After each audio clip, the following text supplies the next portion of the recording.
Salah satu sifat wanita surga itu adalah wanita-wanita yang mendapatkan keridhaan dari suaminya.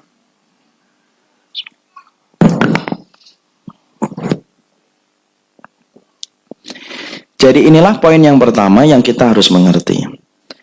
Tolong ibu ketika saya menyampaikan poin yang pertama, ibu jangan melihat saya sebagai laki-laki, tapi ibu melihat saya hanya menyampaikan materi. Takutnya kalau saya tidak menjelaskan itu, ibu memiliki persepsi, ya ustadznya laki-laki sih gitu. Karena masalah ini memang cukup agak sensitif kalau kita nanti bahas. Makanya poin yang pertama, seorang wanita yang mereka itu kelak akan menjadi penduduk surga, yaitu wanita yang mereka telah mendapatkan keridhaan suami ada pada kantong hidupnya. Mana dalilnya seorang wanita yang mendapatkan keridhaan dari suami itu akan mendapatkan tiket untuk masuk surga? Rasulullah menyampaikan dalam hadis riwayat Muslim, ayyuma imra'atin salat khamsaha wa shamat syahraha wa hafidat farjaha wa ata'at li zawjiha faqila lahal jannah udkhulil jannah min ayyil abwabi syi'ti.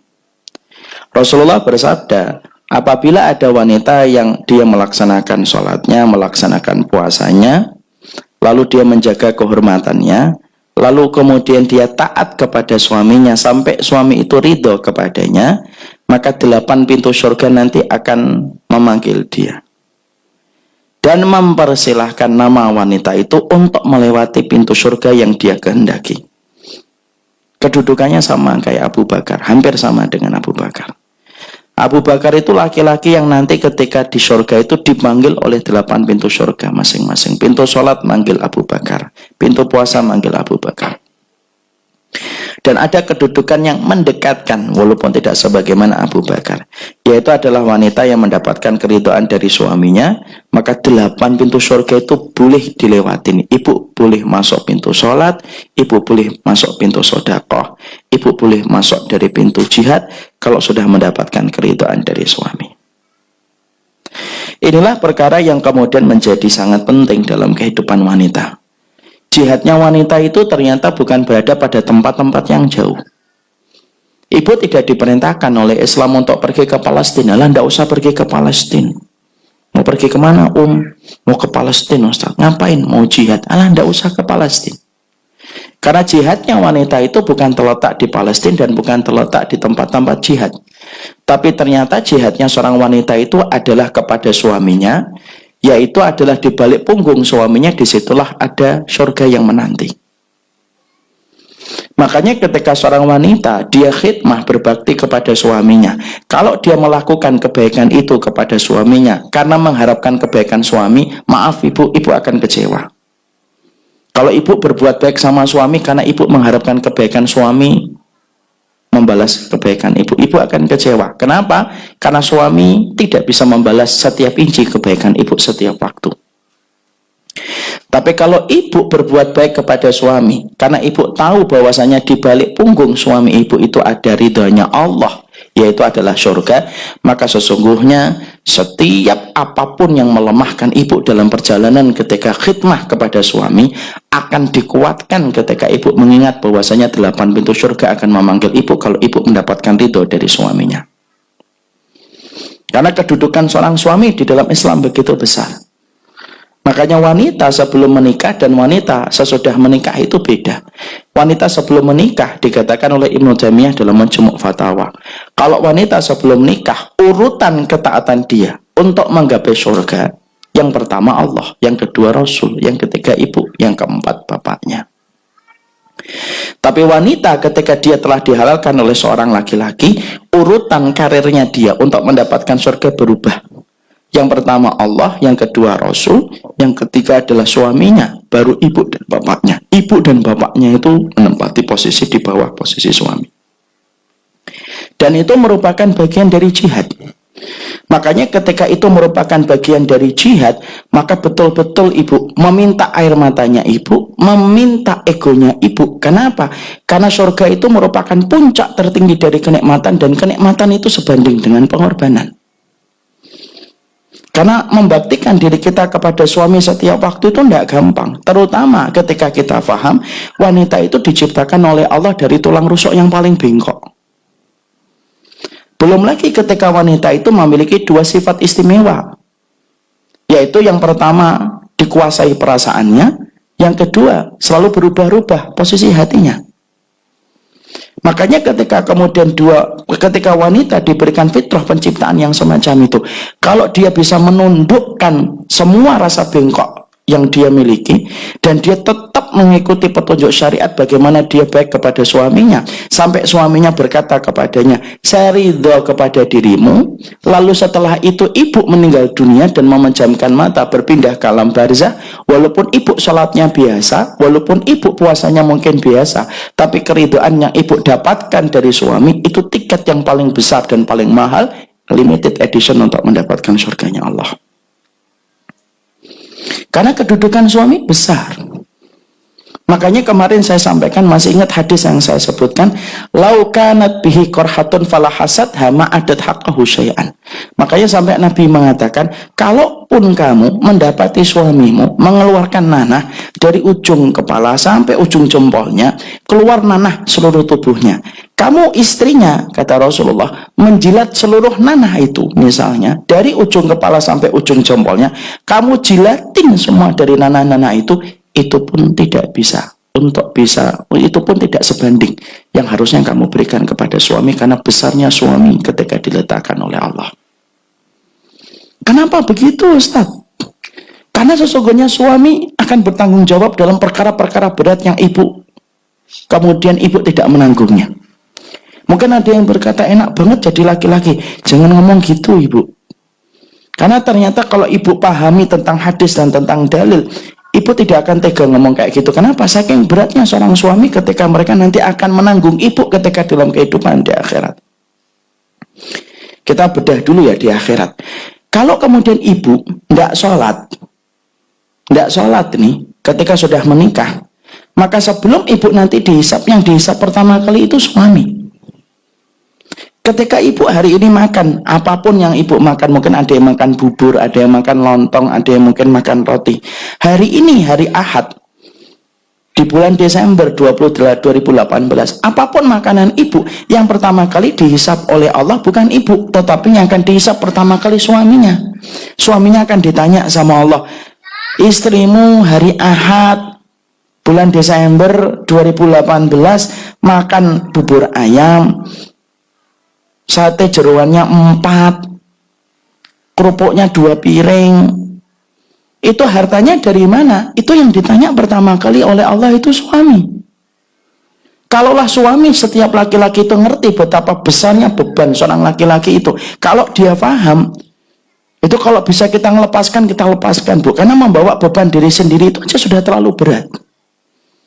Kenapa banyak laki-laki kok cenganges-cenganges, Ustaz? Ya karena tidak paham aja nanti hisab yang akan dia tanggung ketika pada waktu hari kiamat. Makanya itulah yang menjadikan akhirnya secara dalil kita paham begitu beratnya seorang suami untuk menanggung itu. Ibu paham, sampai ibu kemudian mendapatkan pakaian, baju, sampai mobil, motor, itu ibu tidak dihisab, ibu. Yang dihisab suami kita. Karena tanggungan beratnya akan ditanggung oleh setiap suami ketika nanti dia berhadapan dengan hisabnya Allah. Makanya Allah itu mudahkan ibu. Allah tidak memberikan hisab itu bagi ibu ketika di akhirat, tapi Allah menyegerakan ketika di dunia sebentar. Kamu baktikan sebentar kepada suamimu, kamu sampai dapat ridho dari suamimu, maka sesungguhnya kamu akan mendapatkan tiket untuk memasuki surga. Belum lagi di dunia, ibu. Kita mendapati ketika seorang suami ketika kerja gitu. Berapa banyak suami yang ketika bekerja susah payah, tapi di akhir bulan, kemudian dia rela berbagi dengan ibu. Dia rela rumahnya diatur sama ibu dan dia tidak sama sekali mau untuk mengganggu apa yang ibu atur ketika di dalam rumah. Setiap dia mendapatkan rezeki, dia bagi kepada istrinya. Itu kalau bukan karena rahmat yang ada di hatinya, yang Allah berikan kepada hatinya, itu tidak akan terjadi, ibu. Makanya Allah tidak meminta yang muluk-muluk dari kalangan wanita untuk beribadah mendapatkan surga. Simple, sederhana. Di mana dirimu pada hati suamimu, maka disitulah kamu akan mengetahui apakah kamu mendapatkan surga atau neraka. Makanya Nabi ketika pernah didatangin oleh seorang wanita, lalu wanita itu kemudian berkata tentang suaminya panjang lebar. Lalu Nabi mengatakan, lihatlah dirimu, sesungguhnya suamimu itu surgamu dan nerakamu. Coba kita lihat suami ibu. Saya tidak mengatakan suami baik dan tidak baik, nanti kita bahas. Kita kemudian harus paham, suami kita ini Masya Allah, dia memberikan apapun rezeki yang dia peroleh, dia bagi untuk istrinya. Padahal ibu maaf ya, dia sama temannya saja, tidak mungkin dia traktir setiap waktu. Kita kalau dapetnya ada laki-laki misalnya, dia traktir, dia terkenal dermawan, dia traktir itu temannya. Lama-lama dia traktir temannya itu, lama-lama pasti kemudian dia capek dan letih. Yang traktir saya terus itu, mbok gantian kamu gitu loh. Itu baru 4 kali 5 kali bu, gantian lah gitu. Tapi hebatnya Allah ketika memberikan hati kepada seorang suami, suami kita itu menaktir istrinya bertahun-tahun, tapi tidak pernah ada seorang suami yang ngomong sama istrinya, mbok gantian gitu loh, traktir gitu loh, mau saya traktir kamu bertahun-tahun. Tidak ada ibu. Makanya ketika seorang wanita Allah sudah memberikan semacam itu, kehadiran suami kita itu sebenarnya mendekatkan ibu kepada surga. Karena kita beruntung ketika ada seorang suami yang telah menghalalkan seorang wanita, maka wanita itu mendapatkan jalannya ketika ingin mendapatkan surga itu menjadi lebih dekat. Kalaupun ada yang kurang, wajar ibu, karena laki-laki itu bukanlah malaikat.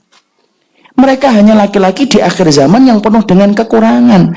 Sebesar apapun kekurangan yang dimiliki oleh seorang suami, selama itu bukan perbuatan syirik dan perbuatan dosa besar, maka wanita itu harusnya mereka ngerti di balik punggung suaminya itu ada surga ibu. Dan kalau ibu tidak mengingat surga ketika khidmah kepada suami, pasti ibu akan terus perhitungan dengan suaminya atas semua khidmahnya ibu berikan kepada suami. Ada yang mungkin ngomong ke saya gini, lihat-lihat dulu suaminya Ustadz. Loh, Asia itu kurang apa suaminya bu? Fir'aun. Asia binti Muzaim itu Fir'aun suaminya. Dan kita tahu ya, dolimnya Fir'aun itu kayak apa ibu? Wong bayi laki-laki setiap Bani Israel dipenggal kepalanya coba. Saya tidak pernah bayangkan ada kepres dari Fir'aun di Mesir memberikan perintah kepada tentaranya setiap bayi laki-laki penggal kepala, padahal baru keluar dari oroknya. Sejahat apa laki-laki yang bernama Fir'aun? Tapi uniknya Asia itu mendapatkan surga walaupun suaminya kayak Fir'aun. Saya yakin suami kita itu tidak sejahat Fir'aun ibu. Tapi mereka tetap laki-laki yang memiliki kekurangan. Tapi kekurangan itu tidak boleh menjadi legitimasi bagi kita untuk melupakan seorang wanita bahwasanya perjuangan jihadnya dia itu adalah ketika dia mendapatkan ridho dari suami. Dan kita harus pahami bu, orang yang datang dalam teras kehidupan kita itu ada dua. Ada yang datang seakan-akan membawa bunga yang membuat ibu senang dan membuat ibu gembira. Tapi ada yang kemudian datang dalam teras kehidupan kita, itu seakan-akan membawa duri yang tancepin duri itu ke kaki kehidupan kita yang membuat kita sering menangis. Dan kita tidak ngerti siapa yang datang dalam teras kehidupan kita. Saya ambilkan kata-kata ini supaya saya ingin sampaikan. Ada yang suaminya ibu sesuai harapan ibu, sebagaimana ibu dulu sebelum menikah. Ada. Ada pula yang kemudian ternyata suami yang dikirimkan oleh Allah kepada ibu tidak sebagaimana laki-laki yang membawa bunga. Mungkin dia membawa duri yang membuat ibu terluka. Tapi selama dia tidak melakukan amalan-amalan syirik dan kekufuran dan tidak melakukan dosa besar, maka fahami jihadnya seorang wanita itu di situ. Makanya ketika kita memahami ini, maka kemudian akan melahirkan sikap takzim kita kepada seorang suami. Dan sekali lagi saya sampaikan, saya garis bawahi betul, jangan berbuat kebaikan kepada suami karena ibu mengharapkan kebaikan suami. Ibu akan kelelahan dan keletihan. Tapi berikan kebaikan kepada suami itu semata-mata ibu tahu bahwasanya di balik keridhaan dia itu ada surganya Allah. Ya, jadi tidak ada lagi yang kemudian menggugat takdir gitu.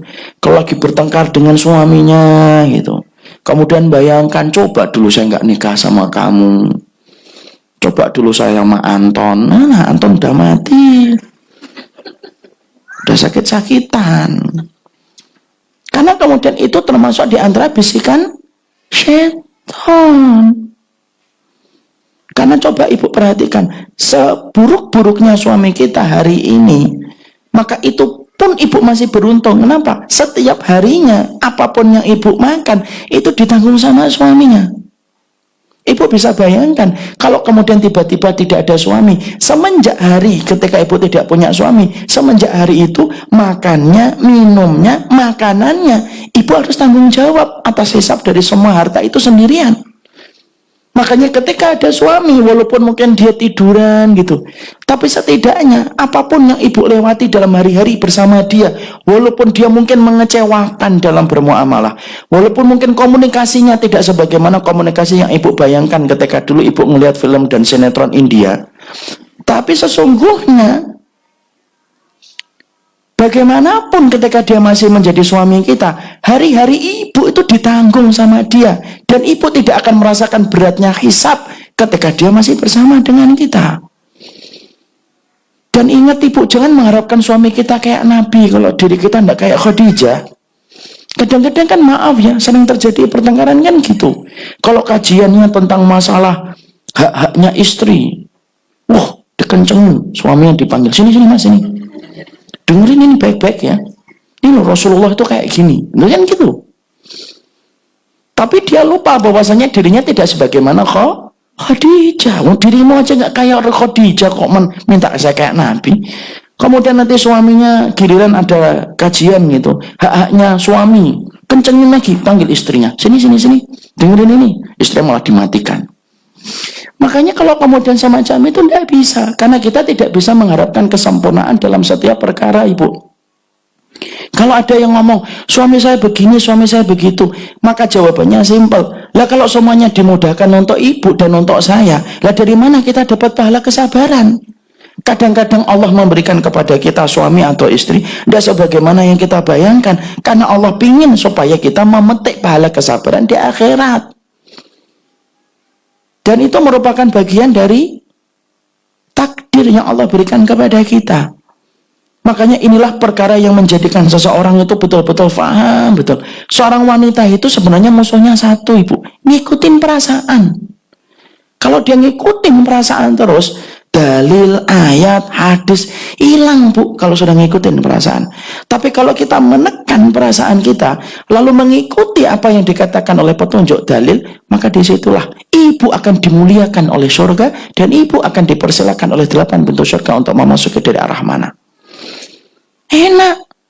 Ibu tidak perlu keluar pagi-pagi, kemudian ke kantor. Maaf loh ibu, saya tidak membela suami sama sekali. Coba bayangkan, berapa banyak suami, saya tuh dengar curhatan sendiri. Berapa banyak suami yang kadang-kadang bertahan di kantor, bu, dia. Dengan atmosfer yang tidak menyenangkan. Dipreser setiap harinya. Tapi tetap bertahan di kantor itu bertahun-tahun, walaupun kemudian penyakit itu menggerogoti dirinya. Saya ngomong sama bapak itu, kenapa bapak tidak keluar? Gimana keluarga saya, Ustaz, kalau saya keluar? Dia rela, ibu. Walaupun sebenarnya itu bukan tempat yang nyaman untuk dia bekerja. Kadang-kadang laki-laki, maaf, mereka rela menyembunyikan tusukan-tusukan belati di punggungnya. Walaupun ketika pulang, dia memberikan senyuman walaupun di belakangnya itu belati nancap di punggungnya, ibu. Saya bicara tentang laki-laki yang normal loh ya. Kecuali laki-laki yang berbuat dosa-dosa besar, zina, jadi dukun, itu beda urusan kita. Karena bagaimanapun kadang-kadang kita mendapati ada seorang istri ngomong, suami saya kurang romantis, Ustaz. Loh, kurang romantisnya kenapa? Sedikit bicara. Itu bukan kurang romantis, ibu. Memang perempuan, memang laki-laki itu sedikit bicara. Kalau kita nuntut kesempurnaan dalam kehidupan suami kita, wallahi ibu, tidak ada yang sempurna.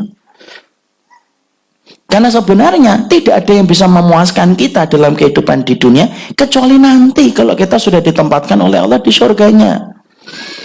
Makanya yang pertama yang menjadikan seorang wanita dalam kehidupan rumah tangga, ketika dia pulang ke rumah, mendapati suaminya, maka tidak ada yang dia bayangkan kecuali satu.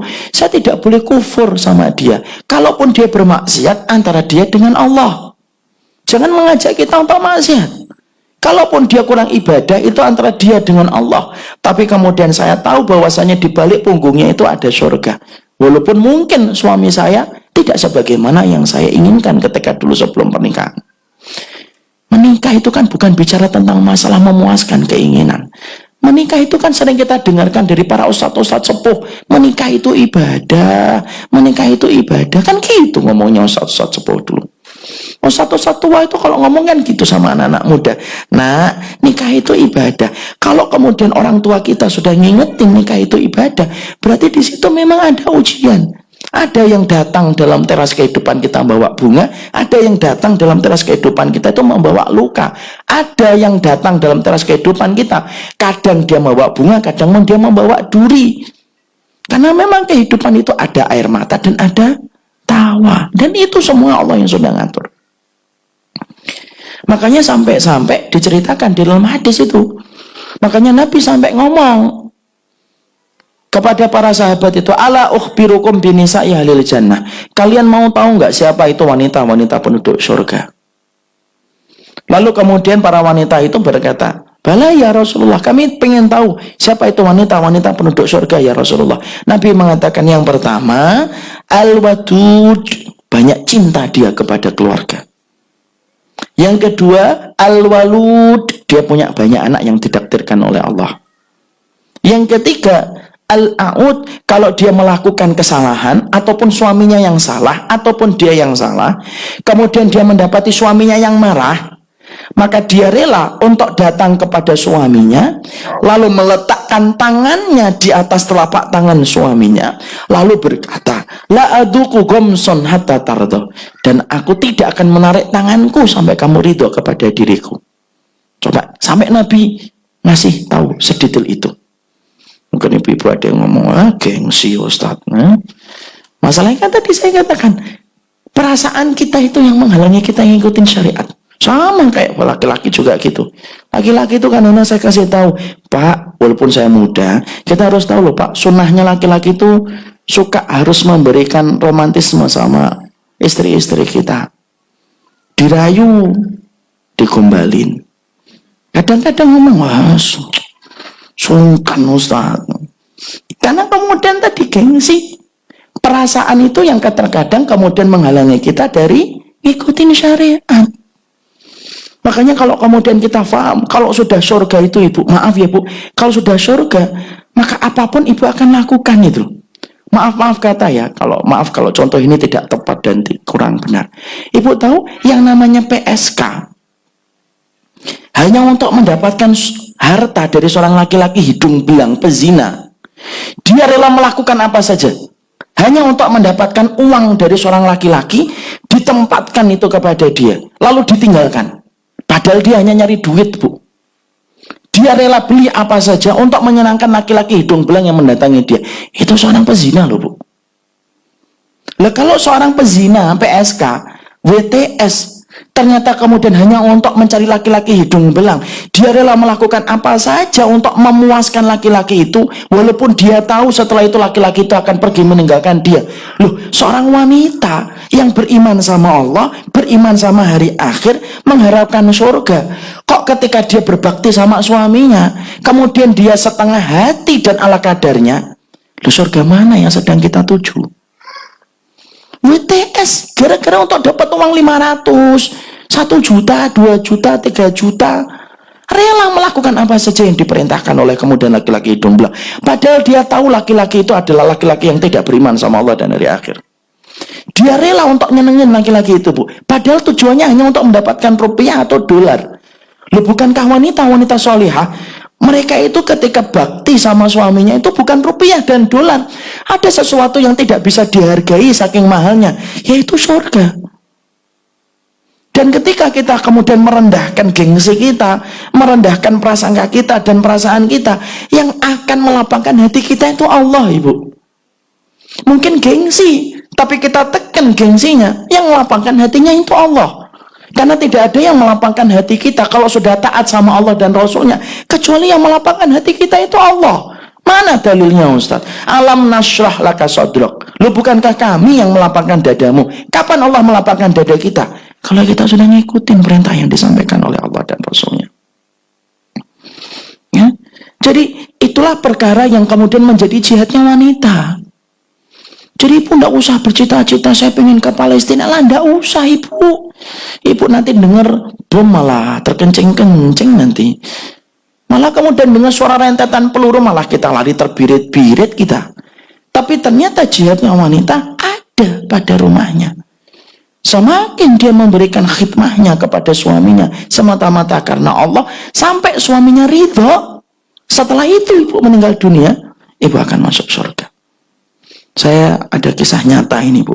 Ibu boleh ambil, boleh tidak. Di daerah salah satu jamaah saya di kota wisata. Saya punya kajian dengan keluarga itu. Itu beliau hamil, kemudian ketika proses kelahiran meninggal dunia. Selasa saya ketemu sama beliau. Lahirnya hari Jumat. Selasa itu ketika Jumat meninggal, setelah proses pemakaman suaminya nelfon nangis suami itu.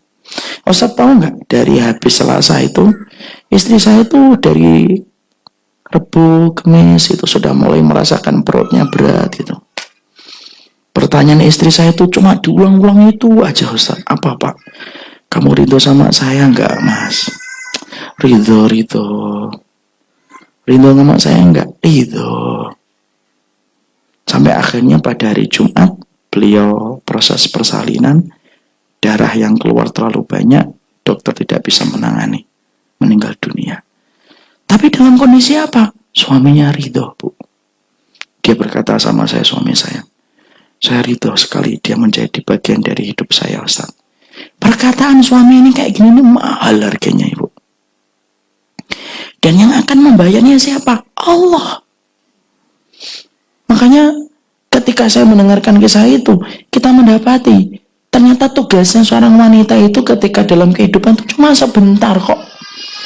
Sebentar saja. Yaitu sampai kemudian suaminya meninggal atau dirinya meninggal kan. Berapa lama sih Bu? Kemudian hari ini kita berkeluarga 20 tahun, 15 tahun. Apalagi hari ini kan kita dapetin ya, laki-laki akhir zaman tuh banyak meninggal muda kan. Ada yang 49 meninggal, ada yang 50 tahun meninggal. Sebentar lah. Makanya kalau kemudian kita mencoba menghibur diri, sudahlah, saya kesampingkan dulu egois saya lah. Ego saya sampaikan dulu. Sebentar saja, sampai suami kita meninggal. Maka kemudian akhirnya kita akan mendapatkan surga. Dan enak, nikmat. Selama kemudian kita tidak mengikuti perasaan kita. Makanya hari sini, kemudian yang kita selalu inginkan adalah minta sama Allah kekuatan untuk selalu istiqomah ketika ingin mendapatkan keridhaan dari suami kita. Jangan sungkan Ibu nanya sama suaminya, Mas, Bi, Pak, ridho nggak sama saya? Jangan sungkan. Kalau kemudian dia mengatakan belum, ya sudah Ibu nggak usah kecewa. Oh gitu ya, duduk di luar kamu. Oh, itu nggak ada faedahnya. Tapi kemudian kita bertanya semacam itu untuk mengukur posisi kita itu di hadapan suami itu kayak apa. Karena persis bagaimana yang disampaikan oleh Nabi, innama huwa jannatuki wa naruki. Sesungguhnya bagaimanapun itu adalah surgamu dan itu adalah nerakamu. Dan jangan mengharapkan suami kita ideal, baru nanti kita ideal. Karena tidak ada suami yang ideal di atas muka bumi ini. Adapun kekurangan suami kita, misalkan dalam komunikasi, dalam masalah kebersihan dirinya, kerapiannya, pengurusan dokumentasi yang tidak pernah beres, maafin Ibu. Bukankah Ibu ingin dimaafkan sama Allah? Dan tidak ada orang yang paling berat dengan maafnya Ibu kecuali suami kita. Tidak ada yang paling berat dengan udurnya Ibu kecuali suami kita, Ibu. Sekali-kali kalau malam dilihatin suaminya pulang-pulang capek, letih Ibu. Kadang-kadang itu pun suami masih bertanya sama kita, mau dibantu apa? Kalaupun kadang-kadang dia langsung tidur, Ibu harus paham. Mungkin dia seharian capek. Kadang-kadang di kantor mungkin dia habis dimarahin sama atasannya, dipreser sama kemudian teman kerjanya. Pulang-pulang dia nggak cerita Ibu. Kenapa? Dia lebih baik menyembunyikan beratnya pekerjaan itu, tidak perlu menyampaikan kepada istrinya. Saking baiknya seorang suami kepada istrinya. Makanya maaf sekali kalau kemudian kita sering bersuudzon kepada suami kita, maka fahami tidak ada yang paling berat dengan udurnya Ibu kecuali adalah suami kita.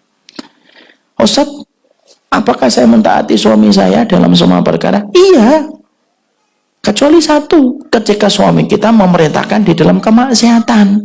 Kalau suami kita menyuruh kepada kemaksiatan, baru kemudian tidak ada ketaatan kepadanya. Bahkan maaf, sampai-sampai ketika perintahnya berbarengan dengan perintah dari ibu kita, kok barengan datangnya, maka ibu harus paham. Memberikan ketaatan kepada suami didahulukan daripada memberikan ketaatan kepada ibu kita.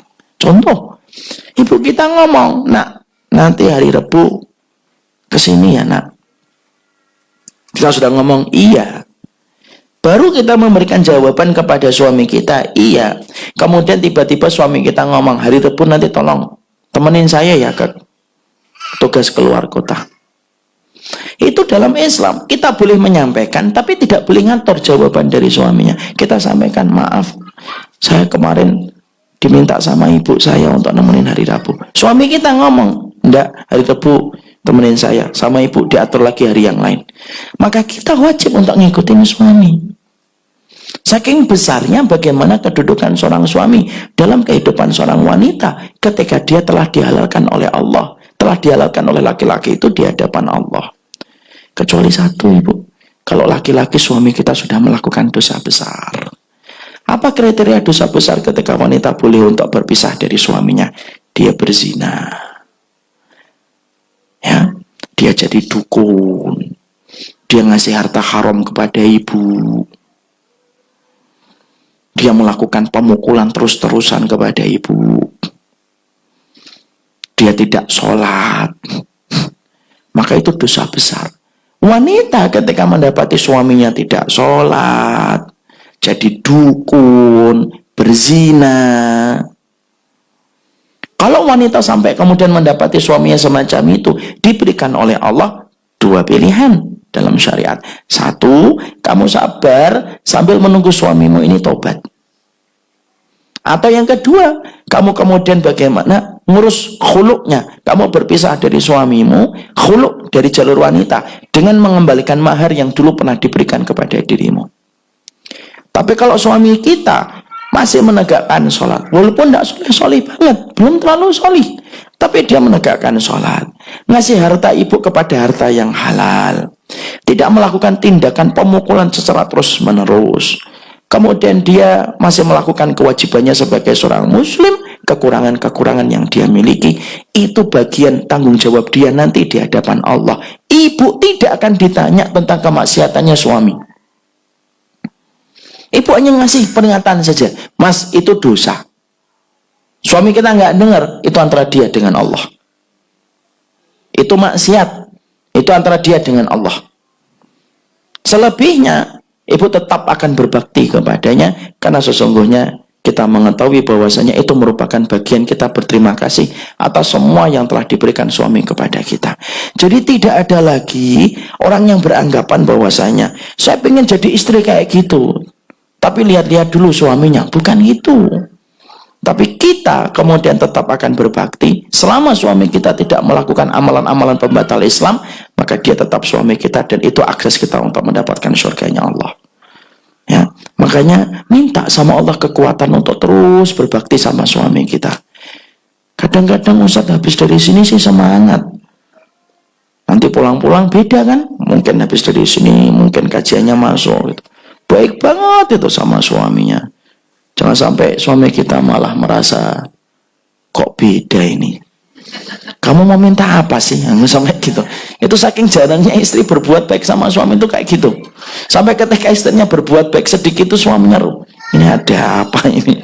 Ini minta tas atau sepatu ini." Jangan sampai kemudian gitu. Kadang-kadang ada yang 3 hari, 4 hari. Makanya ngaji, Bu. Ngaji itu salah satunya fungsinya itu apa? Menjadikan kita semakin tawadhu di hadapan suami kita. Maaf kata ibu, kalau ngajinya ibu hanya menjadikan ibu nanti kemudian takabur dan sombong di hadapan suaminya, alah ndak usah ngaji lah. Karena saya pernah mendapati apa? Saya pernah mendapati ada seseorang ustadz cerita, ada seorang wanita ngaji, suaminya belum ngaji. Maka tiap hari itu didikte suaminya. Maka kemudian sang ustadz ketika saya dengarkan kajiannya mengatakan, ini contoh jadi ilmu yang tidak barokah. Jadi kalaupun ibu hari ini ditakdirkan ilmu agamanya lebih baik daripada suami, tetap bagaimanapun kita tetap harus tawadhu di depan suami kita. Karena siapa Ustadz? Karena suami saya, bukan karena Allah. Jadi tidak usah nanti cerita sombong gitu, baru ngaji sebentar sudah sombong depan suaminya. Sini wahai suamiku, kamu tahu nggak bagaimana nasibnya wanita ketika di surga? Nggak tahu kan? Makanya dengerin ngaji kan gitu kan, kadang-kadang baru belajar tajwid sombong, pulang ke rumah suaminya baru pulang gitu. Kamu tahu ikhfa apa? Nggak tahu kan ikhfa? Jadi suami gitu banget. Ikhfa itu mengengeng, samar-samar, makanya ngaji Quran kayak gimana gitu ya. Ada wanita ketika ngingetin suami itu kadang-kadang nggak diperhatikan adabnya. Karena bagaimanapun suami kita pemimpin, ibu. Itu pemimpin gini. Kalau kemudian kita menghadapi pemimpin, berarti pemimpin itu punya wibawa. Kalaupun ngingetin suaminya, maka triknya itu beda dengan kita mengingetin teman. Ironisnya adalah kita ngingetin teman lembut betul, tapi ngingetin suami malah tidak lembut. Kadang-kadang suaminya baru letih, lelah gitu, baru buka pintu, istri yang ngomong, sini. Qala Allah Ta'ala wa qala Rasulullah, biar duduk dulu, minum teh dulu, dipijitin dulu, sepatunya diambil dulu baru ngomong. Bi, ada tema kajian bagus di Qala Allah Ta'ala. Istri suaminya baru dengerin, ibu. Dan saya ingatkan, salah satu di antara masalah besar yang dihadapi oleh kemudian istri itu apa? Kadang-kadang saya tidak menutup mata, ada istri yang lebih solihah daripada suaminya. Dan itu banyak. Tapi solihahnya seorang wanita tidak diukur dari ibadah. Tapi solihahnya wanita itu diukur bagaimana kedudukan dia di hati suaminya. Kalaupun ibu lebih solihah, maka pahami ya, luwes-luweslah ketika ibu memahami kesolehan ibu dalam ibadah, supaya ibu kemudian ngerti bahwasanya suami kita itu punya proses yang panjang, yang mungkin beda dengan proses kita yang hari ini sudah baik. Ini saya ceritakan kisah nyata lagi nih. Ini kisah nyata yang saya dapatin, mungkin saya sudah sampaikan beberapa kali di YouTube. Saya itu pernah ngisi di Pancoran, pulang dari Pancoran itu ibu, baru jalan, ada jamaah bapak-bapak ngikutin saya sampai ke mobil. Dia cerita, saya baru kali ini datang ke kajian Ustadz. Ya alhamdulillah gitu. Kemudian bapak itu cerita, saya ini sebenarnya dulunya itu tidak pernah datang ke kajian Ustadz. Oh ya, iya Ustadz. Saya dulu trauma dengan kajian. Kaget saya. Ada orang kok trauma dengan kajian itu, kok bisa gitu. Biasanya kan trauma itu apa? Ketinggian, kecoa, itu trauma. Ini trauma kata kajian. Kok bisa bapak aneh trauma kata kajian? Cerita ibu. Cerita dia. Gini Ustaz, dulu saya nikah. Saya berangkat dari titik nol bersama istri saya. Sampai pada waktu istri saya tiba-tiba tersapa hidayah. Ngaji dia, dapat ilmu dia. Berubah total kehidupannya. Dia ganti lingkungannya, dia ganti konten sosmednya yang asalnya tidak jelas, dia ganti poster-poster kemudian Islam dan kajian-kajian. Senang saya Ustaz. Saya saat itu belum mendapatkan sapaan hidayah. Ya saya masih nyantai sebagaimana saya ketika baru awal nikah dulu. Istri saya kenceng banget. Ibarat kata, istri saya itu F1. Saya tuh mobil kuasi Tambun Bekasi, enggak kekejar Ustaz. Akhirnya apa? Ketika istri saya sering ngaji tiap hari, akhirnya itu sering kemudian apa bertengkar kita. Saya ngajinya cuma Sabtu Ahad Ustaz, itu pun kalau mbak capek. Kami bertengkar terus. Sampai kemudian akhirnya itu kadang-kadang malah saya tuh nanya sama istri saya kalau dari kantor itu. Saya nanya, saya WA, di mana kamu hari ini? Ngaji di sini. Temanya apa? Temanya ini. Ustaz tahu nggak kenapa saya nanya tema sama istri saya saat itu? Karena biasanya nanti pertengkaran berdasarkan tema yang dia kaji. Loh, demi Allah ini kisah nyata ini. Jadi kalau misalkan temanya keindahan sholat malam, suaminya langsung di kantor, wah, di malam tahajud ini bertengkar. Suaminya sampai mikir gitu. Sampai akhirnya pertengkaran itu terus berjalan ibu. Yang satu terlalu kenceng, yang kemudian saya terlalu lambat. Sampai akhirnya Allah menakdirkan kapal rumah tangga saya karam, Ustaz.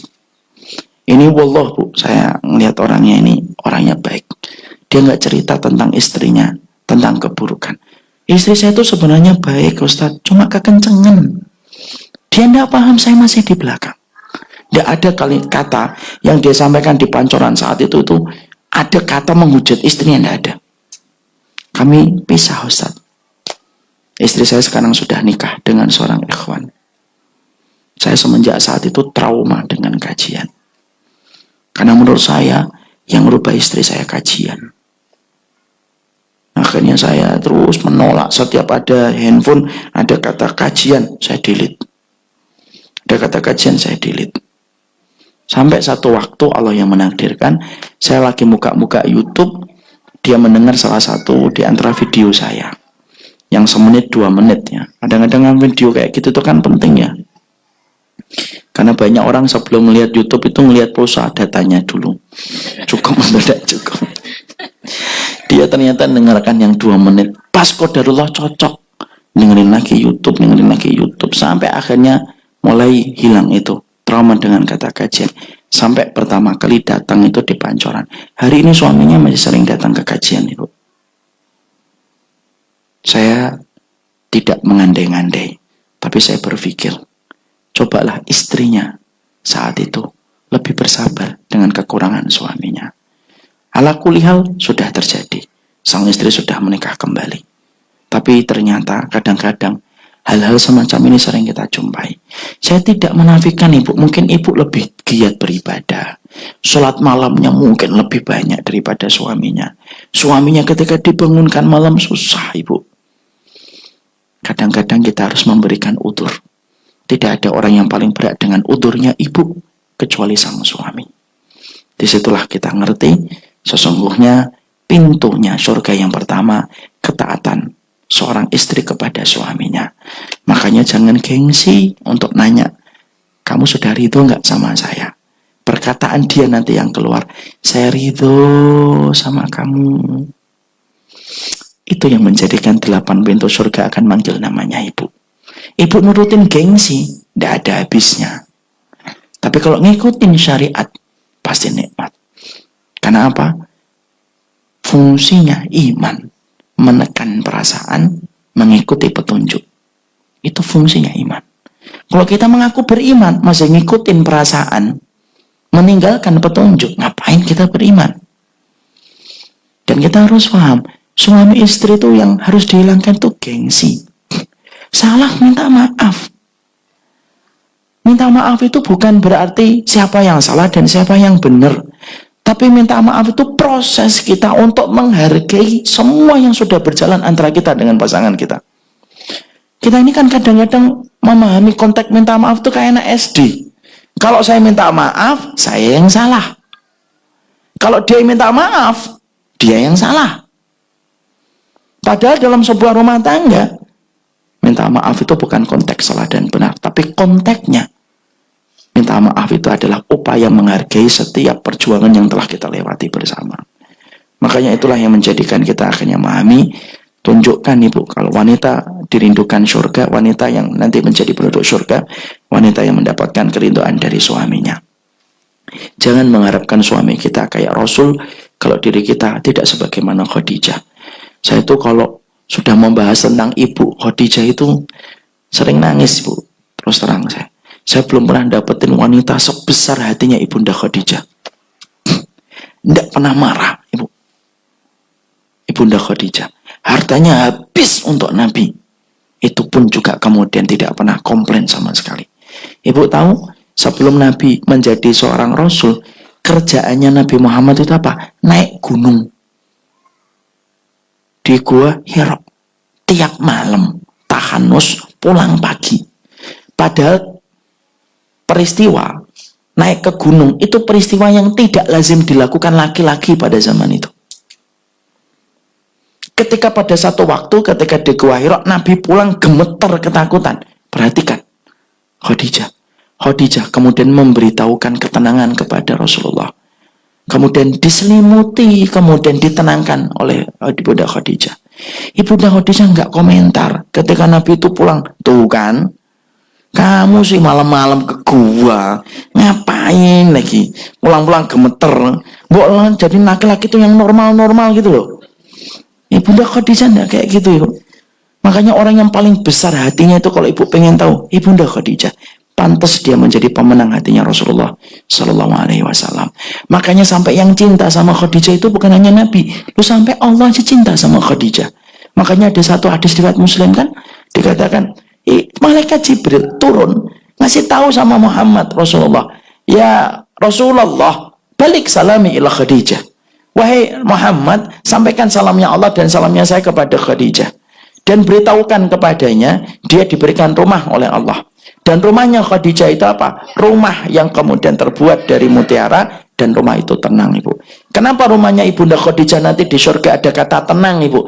Karena menggantikan semua keributan yang pernah didapatkan oleh Ibunda Khadijah. Ketika rumahnya tidak pernah sepi dari para sahabat yang datang.